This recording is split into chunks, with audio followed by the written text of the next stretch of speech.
single day, like I've always done and always will. Passing these bills on the floor, making yet another stand. Welcome to this week's edition of New York Now. I'm Chantal Destra. It's been quite the busy week at the state capitol as lawmakers closed out the 2025 legislative session. To start, Democratic leaders of the legislature held a joint press conference to speak out against federal cuts to Medicaid.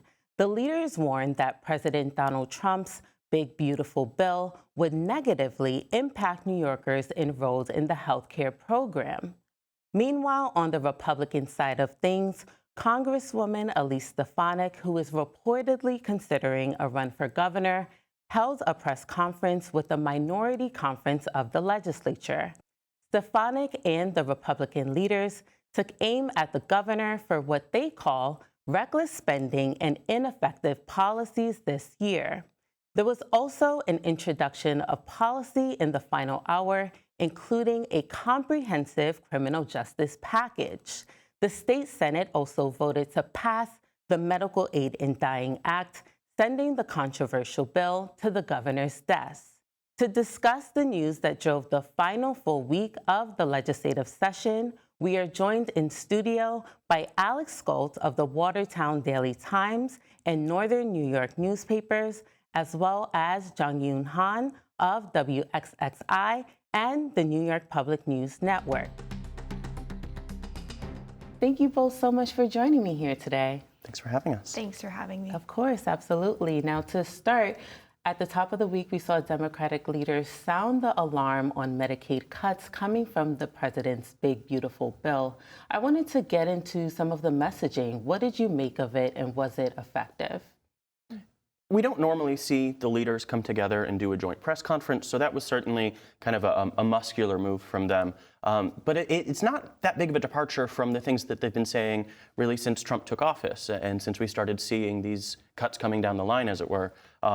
They've constantly said that, New Yorkers should be asking their Republican Congress members about the bill and about the Medicaid cuts, if they support it, push back. And I don't know that message is necessarily getting to the Republican Congress members. They voted again in support of essentially the same cuts. So I don't believe that their messaging has, at least at this point, had an impact. Yeah. They did run a lot of numbers to make it clear that this would be a big hit to New Yorkers if the Big Beautiful Bill passed in the way that it currently is, calling for $600 billion in Medicaid cuts across the country. The leaders narrowed in on what the impact would look like in New York. It would be $13.5 billion in cuts, and an amount of funding that the state would have to make up for is what current estimates from Albany looks like. That would leave up to 1.5 million New Yorkers uninsured. And so I think it was mostly that it was just a blunt reality check that the New York state Democrats wanted to leave with residents across the state. Yeah, and as you mentioned, Speaker Hasty, sort of narrowed down on this sentiment that reporters should be asking the Republican members of Congress. And we saw actually Congresswoman Elise Stefanik make an appearance at the state capitol that same morning, actually. And we know that the Congresswoman is sort of mulling over a gubernatorial run. She took aim at Governor Kathy Hochul, calling her the worst governor in America. So what did you make of the Congresswoman's appearance? And I know, Alex, you actually ran the numbers to the Congresswoman. Can you tell us about her response to your questioning? Sure. So the Congressional Budget Office estimates that the lowest income families across the country, that's every state, are going to lose between 2 and 4% of their available resources because of the benefit cuts. Meanwhile, the highest earners are going to see between a 2 and 4% increase in their available resources because of the tax cuts. So I posed the question to the Congresswoman, given how the One Big Beautiful Bill works, essentially a vote for it is a vote to cut taxes for the rich and cut health care for people who are on Medicaid, the lowest income people. And her response was that that was incorrect and that the CBO is not accurate on that front. I don't see any other estimates that hold any water to suggest that what the CBO says is coming isn't going to happen. So her messaging on that was really just to flat out reject it and say that's not happening. Her visit writ large, I think, was clearly to keep the gubernatorial run alive, kind of continue the news cycle on that front. She really hammered in on Kathy Hochul. She really, her message was that the extra Medicaid money that would be cut in New York is specifically for undocumented immigrants, which New York does provide some benefits to undocumented immigrants under state law.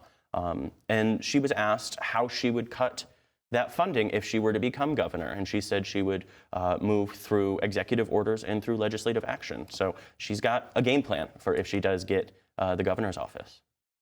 Yeah. I thought when Congresswoman Stefanik came to Albany, a big through line that she emphasized was also about immigration and the message that under Governor Hochul's watch that there have been an uptick of crimes. We haven't seen data that actually prove this, but she took that message also directly to the governor when Governor Hochul came and appeared at a congressional hearing on Thursday. I think it wasn't quite the zinger that Congresswoman Stefanik was hoping for, because she had that notable hearing on anti-Semitism in college campuses 2 years ago. They were mostly talking past each other and honing in on the same points that each party has. And Governor Hochul made it clear that that New York State cooperates with the federal government in criminal cases. I think it's just going to be a matter of how each party chooses to spin and talk about what happened from that hearing going forward. Yeah. What did you make of the governor's performance in that hearing? Do you think it was effective? I think it's interesting. Just from a presentation aspect, she is not as combative or aggressive in terms of a debating style that we've seen in past governors, but she did have some poignant comments in the middle of just this barrage of questions that didn't give her much room to actually respond. At one point, as Congresswoman Stefanik was asking the governor about different cases of instances of undocumented migrants in New York committing crimes, Governor Hochul had this one line that I thought was quite poignant. Rather than going after the viral moment, I suggest you look at the facts. But at the end of the day, it really will be up to how Congresswoman Stefanik and Governor Hochul talks about immigration in New York to their constituents and to their voters.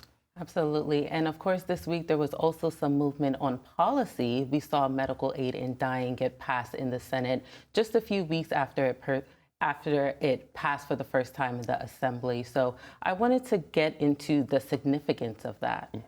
It's a bill that has had a long shelf life here in Albany. It's been about a decade, I believe, that it's been introduced, usually dies before it even gets to a committee vote. So the progress this year has really been remarkable. And what's interesting is that the bill itself hasn't changed significantly. Yeah. It's the legislators and the legislature that have kind of come and met it where it was. Everybody that I've talked to, people who said that they were a no vote and switched, say that that's because of the advocates. I think anybody who's been to the Capitol in the last couple of years has seen the medical aid in dying supporters. They line the Capitol all of the time. They have their signs, and they make a very emotionally charged case that this bill was about dignity for people who are suffering from terminal illnesses. And that really convinced the legislature this year. It remains to be seen what the governor will do with that bill. She often gives things a very thorough review and can suggest changes through chapter amendments. So I'm not sure that we've seen the last of the votes on this bill. There may be perhaps one more next year to accept the governor's changes, if she makes any. Yeah, and there was also introduction of the criminal justice comprehensive package. And Jung Yoon, I know that you've been doing some awesome reporting this session on criminal justice priorities. Can you tell us about the bill or the package and how it sort of all came together? Yeah, so lawmakers have been deliberating for the last 6 months, basically the entire session, precisely of what they should do about ongoing instances of violence in New York's prisons. This became a poignant question, particularly after the death of Robert Brooks at an upstate correctional facility. He was a 43-year-old inmate who was handcuffed and beaten and died the next day in December. So lawmakers last week came together and put a package of legislative reforms called the Robert Brooks Blueprint for Justice and Reform. It was about 24 some odd bills that was related to prison oversight and transparency, but it got whittled down to about 10 provisions from that package, and the Senate and Assembly passed that prison omnibus bill last night. It was mostly about increasing transparency in New York's prisons, but we've heard criticism from advocates, criminal justice advocates, who believe that it did not do enough to implement parole reform, which was a big thing that advocates had called for and long campaigned for. But in response, some of the top lawmakers who were played a big role in putting this bill together said that this is just the first step of reforms that the state should expect, and hopefully next session there may be more progress in how to talk about and consider parole reform legislation. And lastly, as lawmakers head back to their districts for the summer, I was curious, what are some of the pertinent issues that might come up through the summer before lawmakers return for the next legislative session at the top of next year? I think we're going to see more progress definitely on prison reform. That was a very charged issue this year that people are going to keep up on. And we're also, of course, going to see potential prison closures coming down the line in the coming months. There was a big push for them to close Marcy Correctional, where Mr. Brooks was killed. So we'll see if that happens. Right. And I think there's been some buzz that perhaps the legislature will come back once the federal government finalizes the appropriations bill with potentially huge cuts to things like Medicaid and Medicare and benefits that New York gives out that it would have to essentially backfill or cut itself. So there's some potential. The door has been left open for session to come back sometime in the fall to answer some budgetary questions. We'll see if that happens. Yeah. And I think a lot of people have had their eyes on what's happening in Los Angeles right now with President Trump's sending of National Guard troops over there to quell protests around immigration and President Trump's deportation efforts. So I think some New Yorkers are wondering if and when something like that will happen in New York, and what lawmakers here in this state plan to do in response to that. So I think that's something that I'm personally looking out for. Yeah, well, certainly a lot to look forward to. We'll have to keep our eyes open, but unfortunately, that's all the time we have for right now. Thank you so much for taking the time to speak with us today. Thanks for having us. Thank you. Of course. And we were speaking with Alex Goltz of the Watertown Daily Times and Northern New York newspapers, as well as Jung-Yoon Han of WXXI and the New York Public News Network. And for more on the news that drove the last week of session, you can visit our website. That's at nynow.org. Now turning to another important topic. Throughout the legislative session, state lawmakers were looking to implement a bill known as Kyra's Law. If enacted, the law would require courts to evaluate abuse allegations and safety risk in deciding custody and visitation for children. The bill has had growing bipartisan support in the last days of the legislative session. Elise Klein has that story. When Jacqueline Branchetti walked into Nassau Family Court about 10 years ago, she was hoping to gain protection for herself and for her 6-week-old daughter, Kyra. She begged the judge to listen to her fears of allowing her child visitation with her ex-partner. I thought as soon as I tell the judge that he is threatening us, stalking us, harassing us, that I'm a victim of domestic violence due to his efforts, and that I'm terrified for my life and for Kyra's safety, I thought as soon as the judge hears any of this, she's going to work to protect Kyra. But that couldn't be farther from the truth. Branchetti says the judge responded by yelling at her, telling her to grow up. At a court hearing in June of 2016, she recalls the judge telling her that it was not a life or death situation. About a month after that hearing, Kyra's father shot Kyra, then 2 years old, in the back twice while she was sleeping, and then set his house on fire and died by suicide. You know, every day the school bus goes by my house, and she's not on it. I've seen her friends. They've grown up. She should be 11 years old right now. I don't know what her favorite color is. I don't know what she wants to be when she grows up. I don't know who her friends would be. You know, my heart has been broken into millions and millions of pieces. and our courts could care less. Franchetti adds she often thinks about how her fiercely independent toddler had just learned to roll down a hill for the first time days before she was killed. She took a couple of tumbles down and she got up and she said, "I did it, Mama, I did it." And she was so proud of her latest accomplishment. Some New York State lawmakers want to pass a bill nicknamed after Kyra to address challenges in the court system when it comes to domestic violence and children's safety. The legislation would require the family and Supreme Courts to conduct an evidentiary hearing on the risk of a child's safety in a custody case. This provision would determine temporary limitations on custody and visitation rights. Domestic violence advocate Joan Gerhardt with the New York State Coalition Against Domestic Violence says this is critical for families who spend years tied up in court worrying about their safety from their abuser. Gerhardt says the evidentiary hearing provision in this legislation would push the abuse allegations to the beginning of the legal process in court and buy critical time for families. Temporary, when you talk about the court system, could be several years. And that's a lot of time for an abuser to have access to a child. And I want to be really clear that in the cases where we see children really being harmed or even murdered, this is because abusers use the children as a tactic to harm their victim, so the other parent. The legislation would also require the courts, when making a final determination of custody, to prioritize and promote the safety of the child.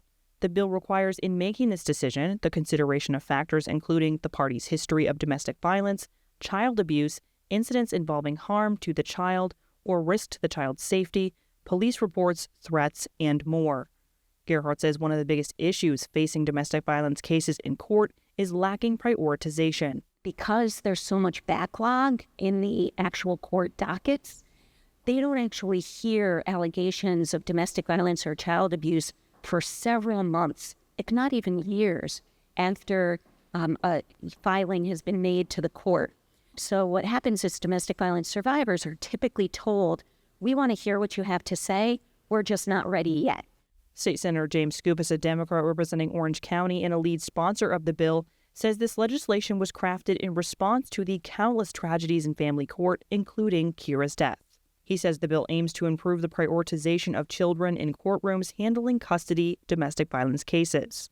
And so what this bill, in its most simplest terms, looks to do is it looks to not just make the wellness and safety of a child a top priority during these family court proceedings. We are looking to make the safety of a child the top priority during these proceedings. The legislation is on its third try in Albany after failing to make it out of committees last year. Skoufis says they have gone through a number of amendments and are still working on more. We're trying to figure out one last set of amendments that, gives this bill, some propellant. Skoufis adds that change to existing systems can be very challenging, especially when it comes to the courts. So change is no doubt difficult for some of these judges to internalize, and they're going to have some problems with some elements of this bill because change is difficult. We've got to surmount that. That's not a reason to not do this bill. WMHT reached out multiple times to the New York State Office of Court Administration, but they did not respond for comment. Skoufis says the bill is still alive and that lawmakers are working hard to get it across the finish line. The bill also has bipartisan support. State Senator Anthony Palumbo, a Republican representing parts of Suffolk County and a ranking member of the Judiciary Committee, says judges need better training when it comes to handling domestic violence cases, and Kyra's law could help address this. I think that's a great step in the right direction. And like many other things, we can make these changes and then see how they're working and incrementally adjust as we see fit. Kyra's law would expand judiciary training in domestic violence, child abuse, and child neglect, and require supplemental training every 2 years. State Senator Leah Webb, a Democrat representing Tompkins and Cortland counties and the chair of the Women's Issues Committee, says Kyra's law is also important to facilitate larger conversations about the issue of domestic violence. She says she signed on to support the bill because policies targeting issues of domestic violence are important. Policy that is rooted in empowering survivors, but also being proactive in addressing these issues is a priority of mine. Some legal experts say they support the message the bill sends, but they argue the issue could be better targeted by establishing a best interest legal statute. Law professor Dale Cheka says New York is the only state in the nation that doesn't have a best interest statute. There's a list of factors that usually judges will run through and say, well, on this factor, I see this. It just gives a more kind of roadmap for assessing best interest. New York does not have that at all. So it's basically like just the judge's feeling.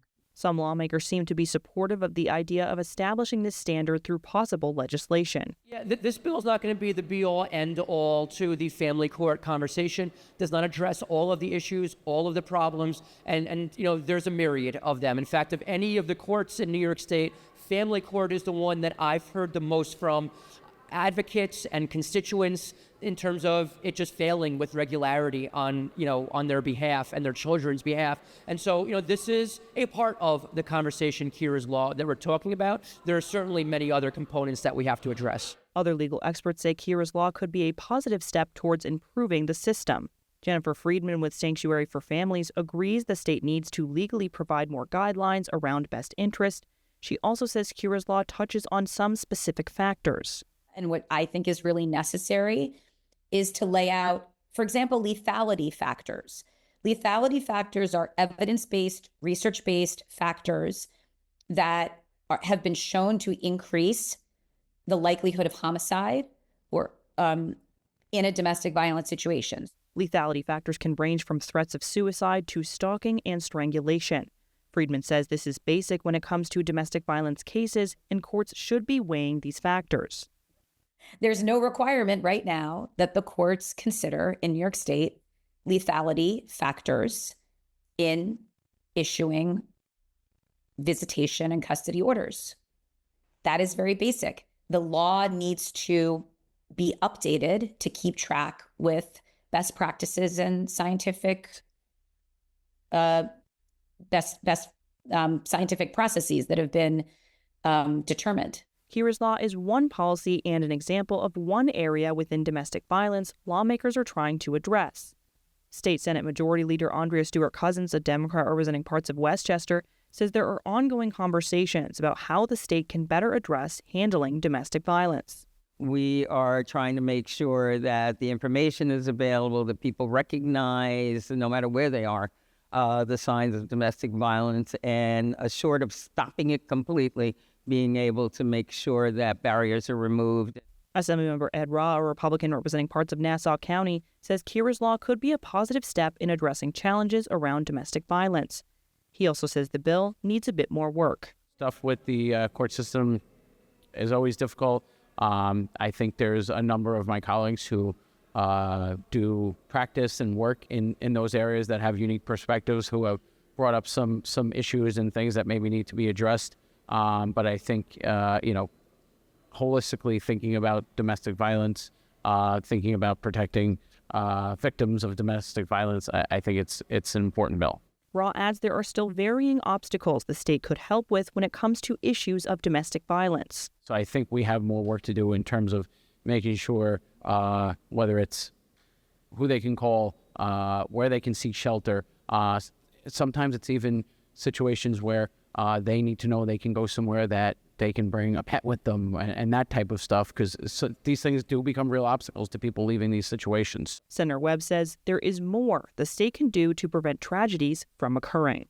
Senator Webb introduced a bill that would require law enforcement officers to conduct a lethality assessment as part of a standardized domestic incident report. And what has been found with this tool in other states that currently utilize it, that it has resulted in 40% of people's lives being saved because that assessment was done. Friedman says this legislation, if passed, would be an advancement and an example of policies following evidence on this issue. I am a real believer in the lethality assessment protocol. It's called LAP, L-A-P, lethality assessment protocol. I'm a big believer. I do think that law enforcement should be armed with this evidence-based information and knowledge when they're responding to 911 calls and other calls of domestic incidents. While the bill didn't make it out of committee last year due to the limited time at the end of session, Senator Webb says she's hopeful the bill can make it further this year. As is the last scheduled session day, it's unclear if Kyra's law will make it across the legislative finish line. The bill is still in committees after being amended. Policy measures that do not pass both chambers will have to wait until next legislative session. Elise Klein, New York Now. And as of early Friday morning, the bill did get voted on in the Senate. But as Elise mentioned, it needs to make it through both chambers before it can make it to the governor's desk. The Assembly is still voting on bills, and it's unclear whether or not the bill will come to the floor. For more on Kyra's law, you can visit our website. Again, that's at nynow.org. Well, that does it for this edition of New York Now. Thank you for tuning in, and see you next week.